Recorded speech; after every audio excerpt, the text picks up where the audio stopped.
এই আশেকে রাসূল, তোমার কি মনে চায় না মদিনায় মৃত্যুবরণ করতে? তাহলে এই আশা রাখো, এই আকাঙ্ক্ষা তোমার মধ্যে লালন করো, তোমার মৃত্যুটা যেন মদিনার মাটিতে হয়ে যায়। আমরা যারা উপস্থিত আছি প্রত্যেক মানুষ আল্লাহ পাকের দরবারে এই প্রত্যাশা রাখি, আয় আল্লাহ তাআলা, তোমার নবীর মহাব্বতে, নবীর সুপারিশ পাওয়ার আশায় আমাদের মৃত্যুটা যেন মদিনায় হয়, আমাদের কবরটা যেন জান্নাতুল বাকিতে হয়, আমাদের ঠিকানাটা যেন আপনার নবীর সুপারিশের দ্বারা জান্নাতুল ফেরদাউস হয়ে যায়। জোরে বলুন আমিন।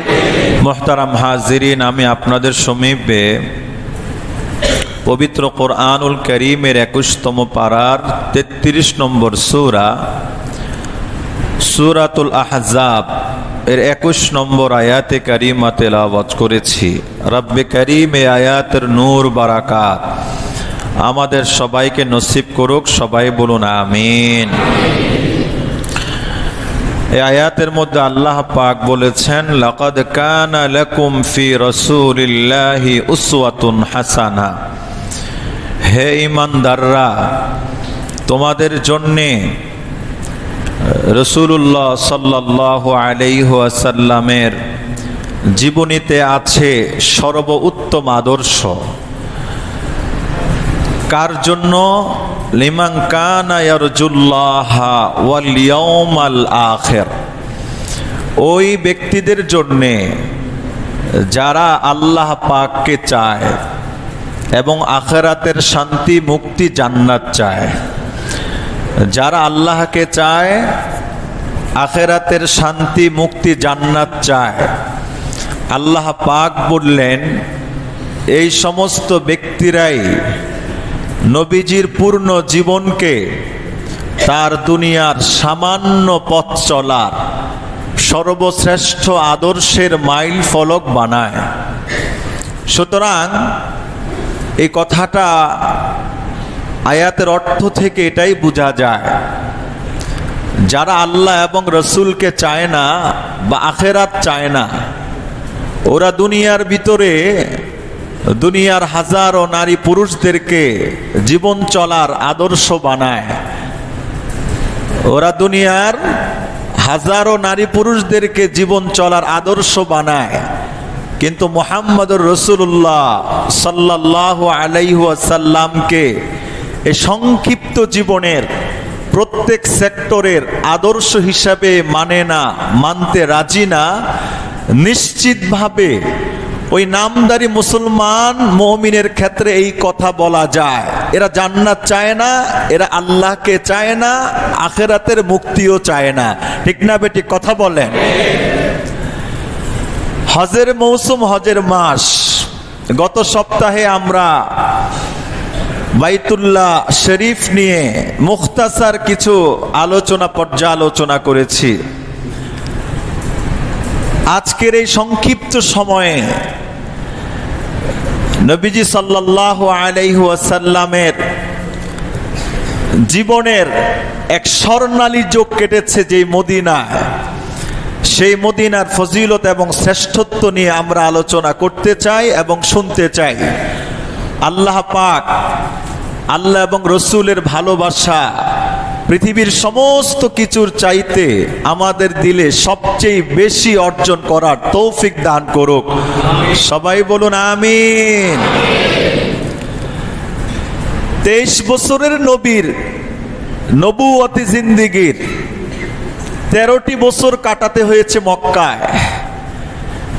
অত্যন্ত দুর্বিষহ, নির্যাতিত, নিষ্পেষিত জীবনের এক মহা অধ্যায় ইতিহাস 13 বছরে নবীজি সমাপ্ত করলেন মক্কায়। বাকি 10 বছর আল্লাহ পাক নবীজিকে হিজরত করার মাধ্যমে মদিনায় কাটানোর সুযোগ এবং ব্যবস্থা করে দিয়েছেন। তাহলে মক্কার সাথে নবী জীবনের 13টি বছর অঙ্গাঙ্গী ভাবে জড়িত। মদিনায় নবীর স্বর্ণালী জীবনের 10টি বছর মদিনার সাথে অঙ্গাঙ্গী ভাবে জড়িত হয়ে আছে। এই জন্য আমরা বলি মক্কা শরীফ মদিনা শরীফ। মক্কাওয়ালাকেও লাগবে, মদিনাওয়ালাকেও লাগবে। মক্কাওয়ালা আল্লাহ, মদিনাওয়ালা আল্লাহ পাকের হাবিব। সুবহানাল্লাহ বলেন। নবীজি সাল্লাল্লাহু আলাইহি ওয়াসাল্লাম মক্কা থেকে যখন হিজরত করে মদিনায় যান, আল্লাহ পাকের আদেশ এবং অর্ডারে হাজারো চেষ্টা করেছিলেন মক্কায় থাকতে, মৃত্যুর আগ পর্যন্ত পারলেন না। মদিনায় চলে গেলেন আল্লাহ পাকের আদেশে, ফরমানে। আল্লাহ পাকের নবী সাল্লাল্লাহু আলাইহি ওয়াসাল্লাম মদিনার মধ্যে গেলেন, গিয়ে আনসার সাহাবীদের উষ্ণ সংবর্ধনা পেলেন। তালা আল বদরু আলাইনা মিন সানিয়াতিল ওয়াদা ওয়াজাবা শুকরু আলাইনা মাদা আলিল্লাহি দা। এক বিশাল বিশ্ববিখ্যাত আনসার যুবক নারীদের কণ্ঠে উচ্চারিত হয়েছে নবীর এই শুভাগমনের এক মহিমান্বিত কবিতা, যেটা আধো ইতিহাসের পাতায় হাদিসের কিতাবগুলোতে স্বর্ণাক্ষরে লেখা আছে। মক্কার মানুষ তো নবীজিকে মূল্যায়ন করতে পারলো না, মদিনার মানুষ নবীজিকে আষ্টে পৃষ্ঠে গ্রহণ করেছে।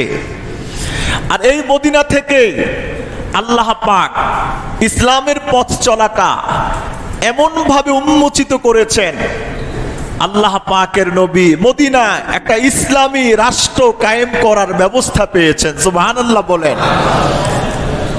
ইসলামের উত্থান, ইসলামের বিস্তৃতি, ইসলামের বিস্তীর্ণতা এই মদিনার থেকে শুরু হয়।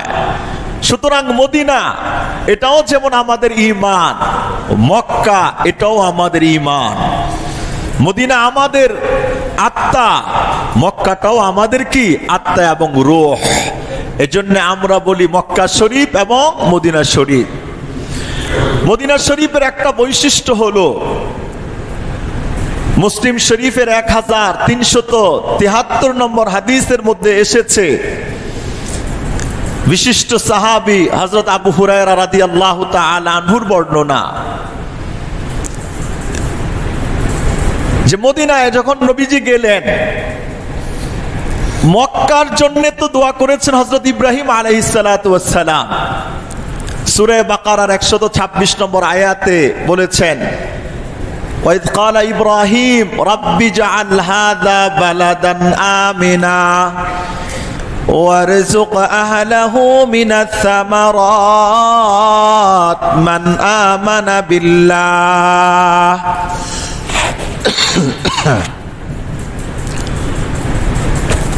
মসজিদের কালেকশন হচ্ছে, পানি দেন। সবাই বেশি বেশি করে দান করার চেষ্টা করি। আমাদের তৃতীয় তলার কাজ অলরেডি শুরু হয়ে গেছে। এই জন্য আপনারা এই সাপ্তাহিক এই হ্যান্ড কালেকশনে বেশি বেশি করে দান করার চেষ্টা করব। আল্লাহ আমাদের সবাইকে তৌফিক দান করুক। সবাই বলুন আমিন।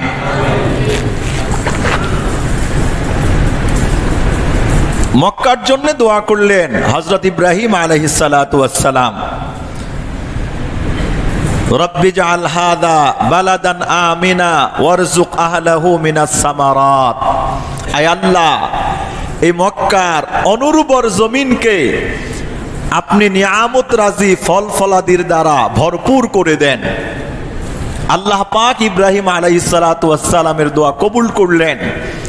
মক্কাকে নিরাপত্তার চাদর দিয়ে ঢাকলেন। ফল ফুল সহ যা কিছু দরকার মানব সত্তার জন্যে আল্লাহ পাক সব কিছু দিয়ে মক্কাকে ভরে দিলেন। নবীজি হিজরত করে মদিনায় আসছেন, কিন্তু মক্কার মতো মদিনা এত উর্বর না।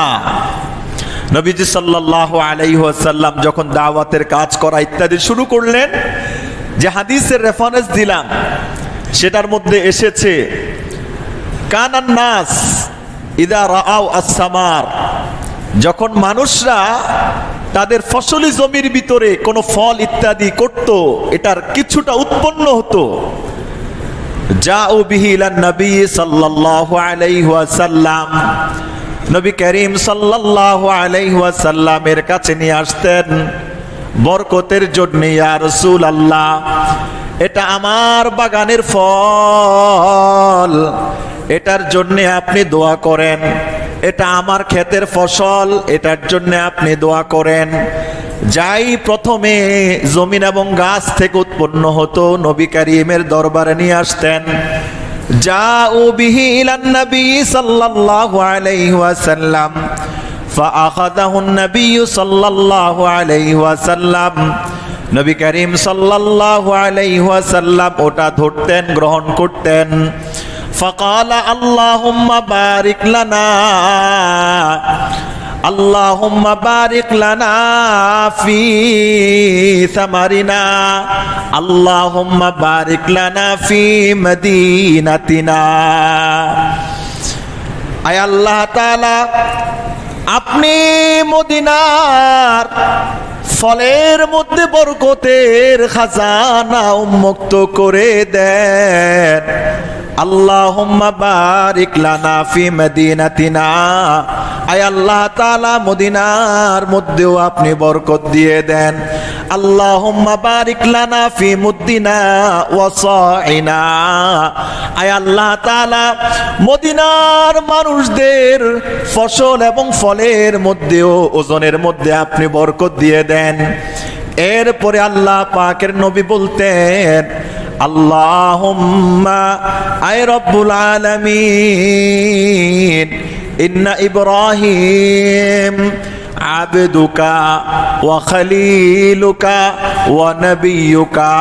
আয় রব্বুল আলামিন, আপনার বান্দা ইব্রাহিম আলাইহিস সালাতু ওয়াস সালাম আপনার বন্ধু, আপনার খলিল এবং আপনার পক্ষ থেকে প্রেরিত নবী। ওয়া ইন্নী আবদুকা ওয়া নবিয়ুকা, আয় আল্লাহ আমিও তো আপনার বান্দা, আমিও তো আপনার নবী। এরপর আল্লাহ পাকের নবী বলতেন, ওয়া ইন্নাহু দাআ লিমাক্কাতা ওয়া ইন্নাহু দাআকা লিমাক্কাতা। আয় মালিক, আপনার খলিল ইব্রাহিম মক্কার মানুষদের জীবন পরিচালনা যেন সুন্দর হয়, আপনার কাছে খাদ্য ফল ফসলাদির জন্য বরকতের দোয়া করেছে। ওয়া ইন্নী আদউকা লিল মদিনা, আয় আল্লাহ তাআলা আমি আপনার কাছে মদিনার জন্য সেই দোয়া করি যেই দোয়াটা আপনার খলিল আপনার কাছে করেছে। কামা দাআ ইব্রাহিম লিমাক্কা, যেই রকম ভাবে ইব্রাহিম মক্কার জন্য দোয়া করেছে। এরপরে নবীজি সাল্লাল্লাহু আলাইহি ওয়াসাল্লাম বলতেন, ও বিমিসলিহি মা, আয় আল্লাহ তাআলা মক্কার চাইতে মদিনার ফল ফলাদির মধ্যে আরো বেশি বরকত দিয়ে দেন। সুবহানাল্লাহ বলেন। নবীজি এই দোয়া করতেন মদিনার জন্য। এজন্য দেখা যায় মদিনার ভিতরে আল্লাহ পাক ফল ফসলের এত বরকত দিয়েছেন, এত আধিক্যতা দিয়েছেন। এটা যে নবীর বরকতে এটার সূচনা হয়েছে কিয়ামতের আগে, এটার পরিধি বিস্তীর্ণতা কোনোদিন শেষ হবে না। সুবহানাল্লাহ বলেন। নবীজি মক্কার মতো করে মদিনার জন্য দোয়া করলেন। মদিনা একটা উর্বর ভূমি, একটা পূর্ণ ভূমি, যেই মাটিতে সরকারে দু আলম মদিনার অলিতে গলিতে পায়ে হেঁটেছেন, প্রান্তরে প্রান্তরে গিয়েছেন, বিশ্রাম নিয়েছেন। যুদ্ধ জিহাদের মতো ইসলাম বিজয়ের সেই গুরুত্বপূর্ণ স্থানগুলোতে নবী করিম ভ্রমণ করেছেন, অবস্থান করেছেন। এজন্য মদিনা এটা হলো আমাদের জান, এটা আমাদের প্রাণ। মদিনা হলো আমাদের কলিজা। সুবহানাল্লাহ বলেন। এটা হলো এক বৈশিষ্ট্য। মদিনার জন্য নবী করিম বরকতের কি করেছেন? দোয়া করেছেন। কত টনে টনে, শত শত টনে প্রতি বছর প্রতিদিন মক্কা মদিনা থেকে খেজুর ফল ফলাদি বের হয়। এটার কোনো হিসাব কারো কাছে নেই। তারপরেও সেই ফল ফসলের অভাব আছে? কথা বলেন, ফল ফলদের অভাব আছে? কোত্থেকে আসে, কেমনে আসে, এটা আল্লাহ পাক মালুম।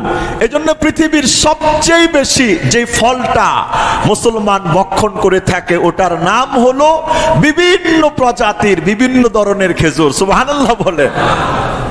আল্লাহ পাকের নবীজির দোয়ার বরকত আল্লাহ তাআলা এত বেশি মদিনার মধ্যে দিয়েছেন।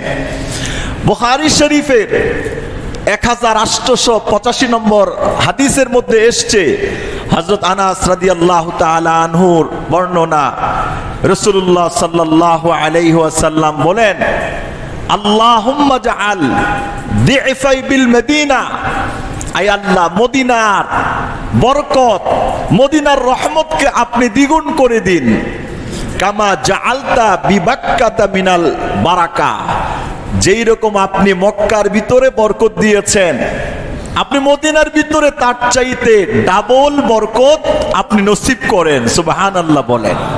ডাবল বরকত কিসের জন্য চাইছেন? মদিনার জন্য চেয়েছেন।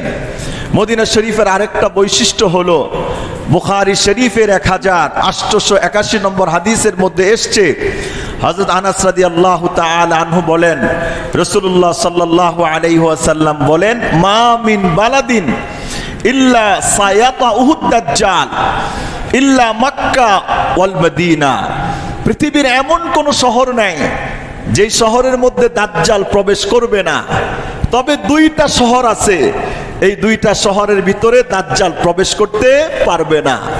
নবীজি বললেন, একটা হলো মক্কা, আরেকটা হলো মদিনা। দাজ্জালের ফিতনা আখিরি জামানায় সবচেয়ে মারাত্মক ফিতনার মধ্যে দাজ্জালের ফিতনা একটা মারাত্মক ফিতনা। মা মিন নবিয়্যিন ইল্লা ওয়াকাদ আনযারা কওমাহু বিদ-দাজ্জাল, পৃথিবীতে এমন কোন নবী গত হয় নাই যে নবী আসছেন তার উম্মতদেরকে দাজ্জালের ফিতনা থেকে বাঁচবার জন্য সতর্ক করেন নাই। রাসূলুল্লাহ সাল্লাল্লাহু আলাইহি ওয়াসাল্লাম বলেছেন, ওয়া ইন্নী আনযারতুকুমুহু, আমিও নবী, সে দাজ্জালের ফিতনার তোমাদের সতর্ক থাকার জন্য আমি বলছি। নবীজি সাল্লাল্লাহু আলাইহি ওয়াসাল্লাম দোয়া শিখিয়েছেন, আল্লাহুম্মা ইন্নী আউযু বিকা মিন ফিতনাতিদ দাজ্জাল, হে আমার সাহাবীরা বলো, আমি আল্লাহ তোমার কাছে দাজ্জালের ফিতনা থেকে আশ্রয় প্রার্থনা করি। দাজ্জালের ফিতনা থেকে কি করি? আশ্রয় প্রার্থনা করি। দাজ্জালের ফিতনাটা কিয়ামতের পূর্বে এই উম্মতের জন্য সবচেয়ে মারাত্মক ফিতনা হিসেবে আত্মপ্রকাশ করবে। তার হাতে আশ্চর্য ধরনের কিছু ক্ষমতা সেটা থাকবে। ডান হাতে থাকবে জাহান্নাম, বাম হাতে থাকবে জান্নাত। তার জাহান্নামটা এটা ফলে ফুলে থাকবে ভরা, তার জান্নাতটা এটা জাহান্নামের আগুন দিয়ে ভরা থাকবে। এর অর্থ হলো এটাও কিয়ামতের পূর্বে ঈমানদারদের জন্য এক মহা পরীক্ষা। যারা দুর্বল চিত্তের ঈমানদার দাজ্জালের ধোঁকায় পড়ে যাবে। দেখবে দাজ্জালের হাতের ভিতরে বিশাল ফল ফলাদের উদ্যান, বলবে আমাকে বিশ্বাস করো, মানো, এটা তোমার চিরস্থায়ী ঠিকানা, ঢুকো। দুর্বল চিত্তের মুমিন নামদারি মুসলমানরা লাভ দিবে স্থায়ী বসবাস করার জন্যে। এর অর্থ হলো ঈমান নষ্ট করে চিরস্থায়ী জাহান্নামে চলে যাবে। আল্লাহ পাক আমাদের সবাইকে দাজ্জালের ফিতনা ফাসাদ থেকে হেফাজত করুক। সবাই বলুন আমিন। যেই দোয়া নবীজি করতেন সেই দোয়া করা উম্মতের দায়িত্ব এবং কর্তব্য। এই দোয়া আমরাও করে যাব। আমাদের জীবনেও দাজ্জাল আত্মপ্রকাশ করতে পারে। দাজ্জাল আত্মপ্রকাশ করার জন্য সমস্ত প্রস্তুতি ইহুদিরা এটা গ্রহণ করে ফেলেছে। দাজ্জাল আসবে, সাদর সম্ভাষণ জানাবে, কিন্তু আমরা মুসলমানরা ইমাম মাহাদির, ইমাম ঈসা আলাইহিস সালাতু ওয়াস সালামের নেতৃত্বে দাজ্জালের বিরুদ্ধে লড়াই করব, এটার জন্য আমাদের দিলে কোনো স্পৃহা নাই, আগ্রহ নাই, কামনা বাসনা বলতে কিছু নাই। ঠিক না বেটি? কথা বলেন। এটা একটা লম্বা বিস্তীর্ণ আলোচনা, সেটা পরে। আমার যেটা বোঝানোর উদ্দেশ্য হলো যে মদিনার পবিত্রতা আল্লাহ পাক এমন ভাবে রক্ষা করবেন যে দাজ্জাল মক্কাতেও ঢুকতে পারবে না, মদিনাও ঢুকতে পারবে না। এই ছাড়া পৃথিবীর সমস্ত জায়গায়, সমস্ত শহরে দাজ্জাল শুধু ঢুকবে না, ঢুকে সব কিছু তন্ন ছিন্ন বিচ্ছিন্ন করে লাখ লাখ কোটি কোটি কোটি কোটি দুর্বল মুসলমানদের ঈমান হরণ করে চিরস্থায়ী তাদেরকে জাহান্নামে নিয়ে যাবে। নাউজুবিল্লাহ বলে, নাউজুবিল্লাহ। আল্লাহ পাকের রাসূল সাল্লাল্লাহু আলাইহি ওয়াসাল্লাম এরপরে বলেন, ওয়ালাইসা লাহু মিন নিকাবিহা ইল্লা নাকবুন ইল্লা আলাইহিল মালাইকাতু। মদিনার প্রত্যেকটা প্রবেশদ্বারে আল্লাহ পাকের পক্ষ থেকে নিযুক্ত ফেরেশতা থাকবে, সাফিনা ইয়াহরুসুনাহা, যারা সারিবদ্ধভাবে ফেরেশতারা মদিনার প্রবেশদ্বারগুলোতে দাঁড়াবে, মদিনাকে তারা পাহারা দিবে। দাজ্জাল মদিনায় যখন ঢুকতে চেষ্টা করবে, আল্লাহ পাকের পক্ষ থেকে ফেরেশতারা দাজ্জালকে থাপড়ায়া ভিন্ন দিকে তাকে ডাইভার্ট করে দিবে। চতুর্দিক থেকে মদিনার হেরেমটা এটা ফেরেশতারা ঘিরে রাখবে। এখনো ঘিরে আছে, এখনো ঘিরে আছে, কিয়ামত পর্যন্ত ঘিরে থাকবে। আল্লাহ পাকের নবী বলেছেন, ইল্লা আলাইহিল মালাইকা ইয়াহরুসুনা, আল্লাহ পাকের ফেরেশতারা মদিনাটাকে পাহারা দিচ্ছে। ওই দাজ্জাল যখন আত্মপ্রকাশ করবে, তার জুফুল মদিনা বি আহলিহা সালাসা রাজাফাত, মদিনা তখন তিনটা প্রকম্পিত হবে, তিনবার তার অধিবাসীদেরকে নিয়ে। ইউখরিজুল্লাহ কুল্লা কাফিরিন মিনহা ওয়া মুনাফিক, আল্লাহ পাক সেই মদিনা থেকে ওই মুহূর্তে যত কাফের থাকবে, মুনাফিক থাকবে, এই মদিনার তিন ভূকম্প হওয়ার দ্বারা এই কাফের মুনাফিকদেরকে মদিনা থেকে কি করবেন? বের করে দিবেন। সুবহানাল্লাহ বলেন, সুবহানাল্লাহ। তাহলে মদিনার ভিতরে দাজ্জাল প্রবেশ করতে পারবে না। এই নিরাপত্তা কে দিয়েছেন? এই নিরাপত্তা আল্লাহ পাক দিয়েছেন মদিনার জন্য। মদিনার আরেকটা বৈশিষ্ট্য হলো, ইন্নাল মদিনাতা তুখরিজুল খাবিস, মদিনা তার ভিতরে থাকা খবিস যারা, এই খবিসদেরকে মদিনা থেকে কি করে দেয়? বের করে দেয়। আল্লাহু আকবার। বুখারী শরীফের হাদিসের মধ্যে এসেছে, বিশিষ্ট সাহাবী হযরত আনাস রাদিয়াল্লাহু তাআলা আনহুর বর্ণনা, রাসূলুল্লাহ সাল্লাল্লাহু আলাইহি ওয়াসাল্লাম বলেন, ইয়াতি আলান নাসি জামান, মানুষদের মধ্যে এমন একটা কাল আসবে, ইয়াদউর রাজুলু ইবনা আম্মিহি ওয়া কারিবাহু, যে ব্যক্তি তার চাচাতো ভাইদেরকে ডাকবে এবং তার নৈকট্যশীল আত্মীয় অধিবাসীদেরকে ডাকবে, হালুম্মা ইলার রাখা, হালুম্মা ইলার রাখা, এই তোমরা কে কোথায় আসো, আসো ভোগ বিলাসের দিকে আসো, আসো কল্যাণের দিকে আসো। নবীজি সাল্লাল্লাহু আলাইহি ওয়াসাল্লাম বলেন, ওয়াল মদিনাতু খায়রুল লাহুম ইন কানু ইয়ালামুন, ওরা যদি জানতো মদিনাটাই তাদের জন্য বেশি উত্তম হতো। মানে শেষ জামানায় কিছু মানুষ এমন থাকবে, মদিনার মধ্যে থাকতে চাইবে না। ওরা বলবে মদিনা থাকলে ভোগ বিলাস করা যায় না, আমোদ প্রমোদ করা যায় না, আসো সবাই মদিনা থেকে বের হও, সিঙ্গাপুর যাব, জাপান যাব, লন্ডন যাব, ইরান তুরান যাব, সেখানে গিয়ে মাস্তি করব, ভোগ বিলাস করব। নবীজি সাল্লাল্লাহু আলাইহি ওয়াসাল্লাম বলেছেন, ওয়াল মদিনাতু খায়রুন লাহুম ইন কানু ইয়ালামুন, ওরা যদি জানতো, বুঝতো, তাহলে মদিনাটাই তাদের জন্য সবচেয়ে উত্তম এবং নিরাপদ আবাসস্থল হিসেবে থাকতো। কিন্তু ওরা বুঝে না, এজন্য মদিনা থেকে যাবে তো নিজেই, অন্যদেরকেও দাওয়াত দিয়ে কি করবে? নিয়ে যাবে। আল্লাহ পাকের নবী সাল্লাল্লাহু আলাইহি ওয়াসাল্লাম বলেছেন, ওয়াল্লাযী নাফসি বিয়াদিহি, ওই সত্তার কসম যার কুদরতি হাতে আমার প্রাণ, লা ইয়াখরুজু মিনহুম আহাদুন রাগবাতান আনহা ইল্লা আখলাফাল্লাহু ফিহা খায়রাম মিনহু, কেউ যদি মদিনার মধ্যে থাকতে অনিচ্ছা পোষণ করে বের হয়ে যায়, ওই তাদের চাইতে আরো উত্তম ব্যক্তি দিয়ে আল্লাহ পাক মদিনার বাসিন্দা হিসেবে তৈরি করবেন। সুবহানাল্লাহ বলে। ওয়া ইন্নাল মদিনা তুখরিজুল খাবিস, মদিনা এই সমস্ত খবিসদেরকে ধাপে ধাপে মদিনা থেকে বের করে দিবেন। আল্লাহ পাকের রাসূল সাল্লাল্লাহু আলাইহি ওয়াসাল্লাম বলেন, লা তাকুমুস সাআহ, ততক্ষণ পর্যন্ত কিয়ামত হবে না, হাত্তা তানফিল মদিনা শিরারাহা, যতক্ষণ পর্যন্ত না মদিনা তার ভিতরে যে দুষ্টগুলো আছে দুষ্টগুলোকে বের না করবে।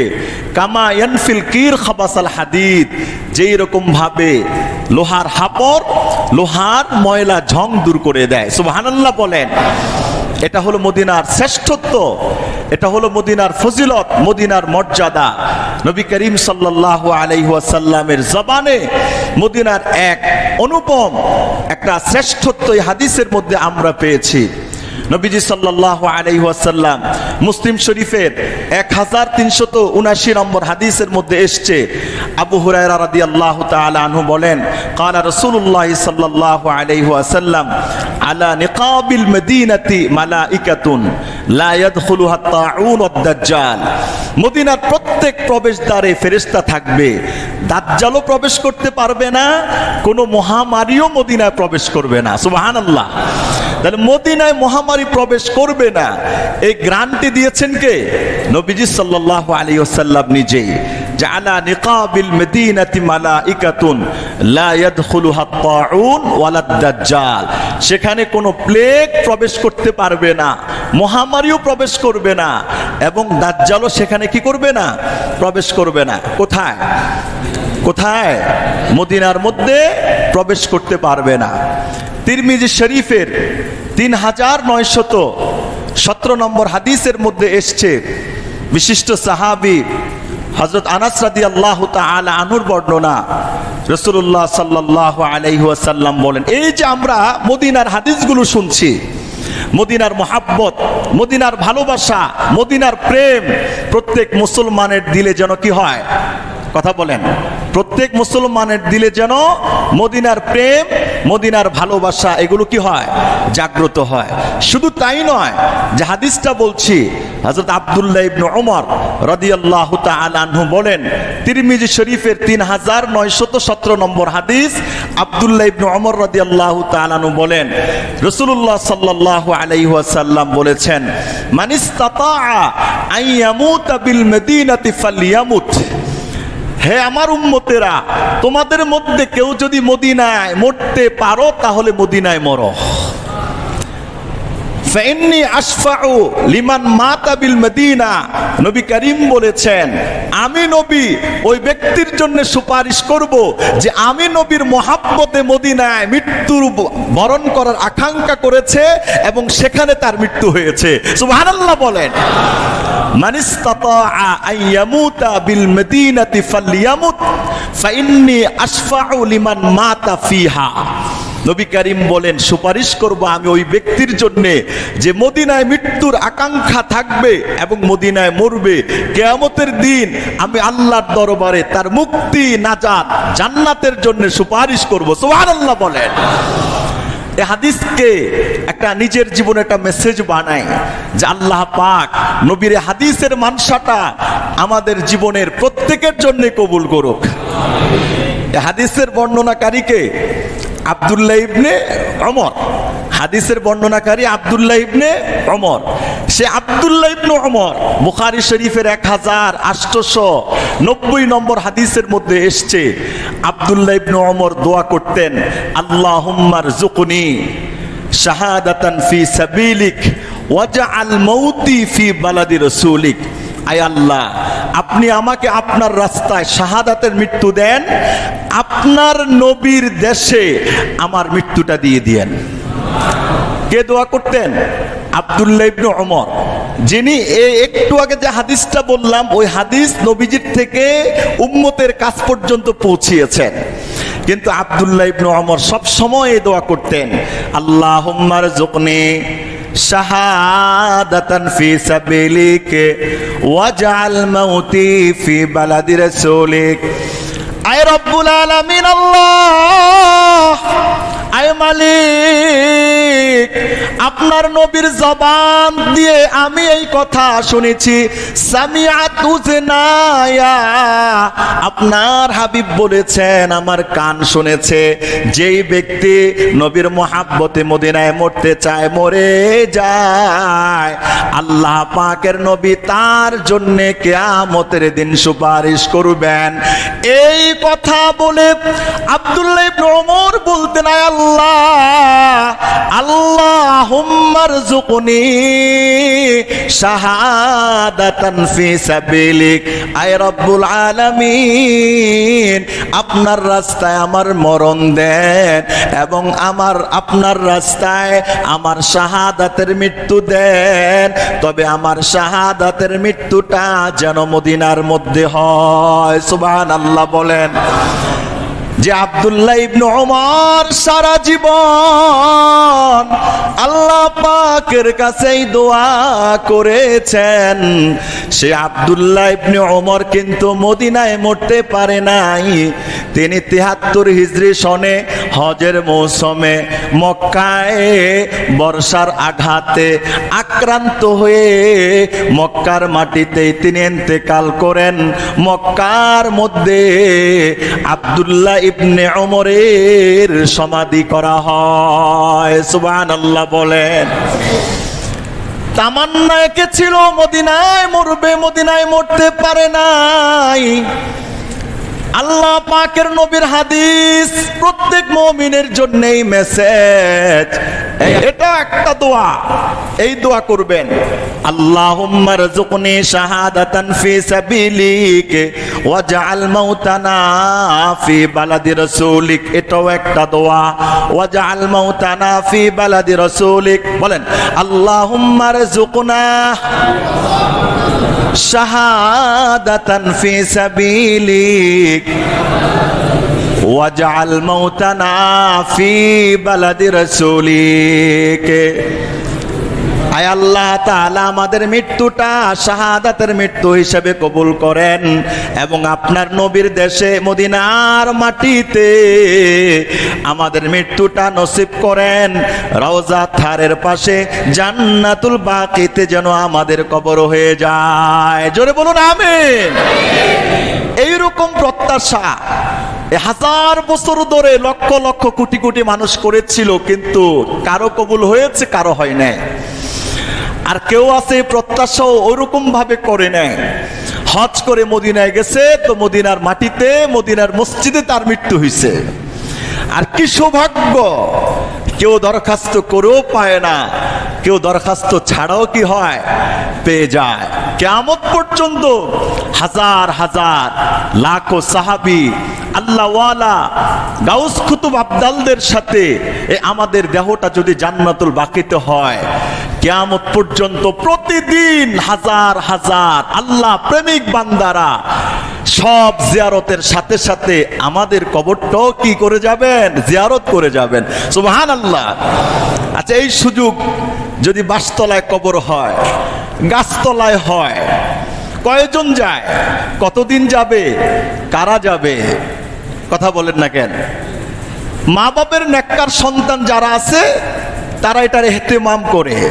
আবার এত ব্যস্ততা থাকে, শুধু দুই ঈদ, রোজার ঈদ আর কোরবানির ঈদ, আর মন চাইলে সবে বরাত আছে না, ওই কবরের পাশে কবরওয়ালায় আফসোস করতে থাকে, তোদের জন্য সব শেষ করলাম, জীবন যৌবন সব উজাড় করে দিলাম, আজকে তোদের গাড়ি বাড়ি কত কিছু হয়েছে, তোরা এত ব্যস্ত, বাবার কবরের সামনে এসে দাঁড়ানোর সুযোগ তোর হয় না।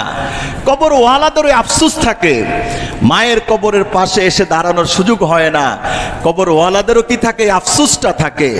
আর আমার আপনার কবরটা যদি জান্নাতুল বাকিতে হয়ে যায়, কিয়ামত পর্যন্ত প্রতিদিন হাজার হাজার নিষ্কলুষ পুত এবং পবিত্র বান্দারা সেই জান্নাতুল বাকিতে কি করতে যায়, জিয়ারত করতে যায়।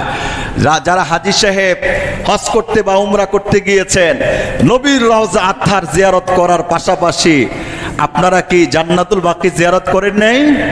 কান্নাকাটি করেন নাই, প্রার্থনা করে নাই, মুনাজাত করে নাই, এটা গোটা বছর চলতে থাকে। এমন একটা মুহূর্ত বাদ যায় না যে মুহূর্তগুলো এই জান্নাতুল বাকিতে কেউ না কেউ জিয়ারত করে না। এই সৌভাগ্য, এই দরখাস্ত তো আল্লাহ পাকের কাছে চেয়ে নিতে হবে। একটা দরখাস্ত, আল্লাহ তোমার কাছে একটা দরখাস্ত কি করলাম, দিয়ে রাখলাম, তুমি আমাদের এই দরখাস্তটা কি করো, পূর্ণ করো। আমিন বলেন, আমিন বলেন। বুখারী শরীফের 5677 নম্বর হাদিসের মধ্যে এসছে, রাসূলুল্লাহ সাল্লাল্লাহু আলাইহি ওয়াসাল্লামের কলিজার টুকরা বিবি আম্মা জান আয়েশা সিদ্দিকা রাদিয়াল্লাহু তাআলা আনহা বলেছেন, নবী করিম সাল্লাল্লাহু আলাইহি সাল্লাম আমাদেরকে এই দোয়া শিখিয়েছেন। নবী পড়তেন, আল্লাহুম্মা আল্লাহুম্মা জাআল মদিনা কাহুব্বিনা মক্কা। আয় আল্লাহ, মক্কাকে আমরা যেমন ভালোবাসি, মদিনাটাকেও আমাদেরকে তেমন ভালোবাসার তৌফিক দাও। আও আসাদ্দা মক্কা, তার চাইতে আরো বেশি করে ভালোবাসার তৌফিক দাও। আমিন বলেন। বুখারী শরীফের 1190 নম্বর হাদিসের মধ্যে এসছে, আবু হুরায়রা রাদিয়াল্লাহু তাআলা আনহুর বর্ণনা, রাসূলুল্লাহ সাল্লাল্লাহু আলাইহি ওয়াসাল্লাম বলেছেন যে সালাতুন ফি মসজিদি হাদা খায়রুম মিন আলফি সালাত ফিমা সিওয়া ইল্লাল মসজিদ আল হারাম। আমার মদিনার মসজিদে এক ওয়াক্ত নামাজ পড়লে 1000 ওয়াক্ত নামাজের সওয়াব পাওয়া যায়। ইল্লাল মসজিদ আল হারাম, মসজিদে হারামটা তার ব্যতিক্রম। ওয়া সালাতুন ফিল মসজিদিল হারাম আফদালু মিন মিআতি সালাতিন ফি মসজিদি হাযা। আর মসজিদে হারামে এক ওয়াক্ত নামাজ পড়লে আমার মসজিদ থেকে 100 গুণ বেশি সওয়াব পাওয়া যায়। আমার মসজিদে যদি 1000 সওয়াব পাওয়া যায়, তাহলে 100 গুণ কত হবে? মসজিদ হারামে পড়লে 1,00,000 গুণ বেশি কি পাওয়া যায়? সওয়াব পাওয়া যায়। মুসনাদ আহমদের 12,583 নম্বর হাদিসের মধ্যে এসছে, বিশিষ্ট সাহাবী হযরত আবু হুরায়রা রাদিয়াল্লাহু তাআলা আনহু বলেছেন, রাসূলুল্লাহ সাল্লাল্লাহু আলাইহি ওয়াসাল্লাম বলেন, মান সাল্লা ফি মসজিদি 40, কোন বান্দা যদি আমার মদিনার মসজিদে 40 ওয়াক্ত নামাজ পড়ে, কয় ওয়াক্ত? লাম ইয়াফুত মিনহু সালাতুন, 40 ওয়াক্ত পড়তে গিয়া মাঝে কোনো ওয়াক্ত ছুটে যাবে না। আল্লাহ পাকের নবী বললেন, কাতাবাল্লাহু লাহু বারাআতাম মিনান নার ওয়া নাজাতাম মিনাল আযাব। এই 40 ওয়াক্ত নামাজ বিরামহীন আল্লাহ পাকের নবীর মদিনার মসজিদে পড়ার কারণে আল্লাহ পাক তাকে জাহান্নাম থেকে মুক্তি দিবেন এবং জাহান্নামের শাস্তি থেকে আল্লাহ পাক তাকে চিরদিনের জন্য নিষ্কৃতি দান করবেন। সুবহানাল্লাহ বলেন। 40 ওয়াক্ত নামাজ পড়তে কয়দিন লাগবে? 5 7 35, 5 8 40, 8 দিন থাকলেই অন্তত 40 ওয়াক্ত নামাজ মদিনার মসজিদে পড়ার কি পাওয়া যায়? সুযোগ পাওয়া যায়। এই হাদিসের উপর আমল করার জন্য আল্লাহ পাক কমপক্ষে আমাদেরকে 8 দিন মদিনার মধ্যে থেকে 5 ওয়াক্ত নামাজ করে 40 ওয়াক্ত পড়া এবং নবীর এই সুসংবাদ লাভে ধন্য হওয়ার তৌফিক নসিব করুক। আমিন বলেন, আমিন বলেন। আল্লাহ পাক আমাদেরকে এই কথাগুলো বুঝার, আমল করার তৌফিক নসিব করুক। সবাই বলুন আমিন। আয় আল্লাহ মদিনার মহাব্বত আমাদের দিলে দেন, মক্কার মহাব্বত আমাদের দিলে ঢেলে দেন। হাজী সাহেবরা মক্কা মদিনা নিয়ে কি এক উৎফুল্ল, এক আনন্দিত হয়ে আছে। আয় আল্লাহ হাজী সাহেবদের সেই আনন্দটা আমরাও যেন উপভোগ করতে পারি। আমাদের সবাইকে তৌফিক নসিব করেন, পরিবারকে নসিব করেন, ছেলে মেয়ে বিবি বাল বাচ্চা সবাইকে মক্কা মদিনা জিয়ারত করার সৌভাগ্য দান করেন। সবাই বলুন আমিন। মুহতারাম হাজিরিন, সম্মানিত সদস্য জনাব আক্তার হোসেন সাহেব 1000 টাকা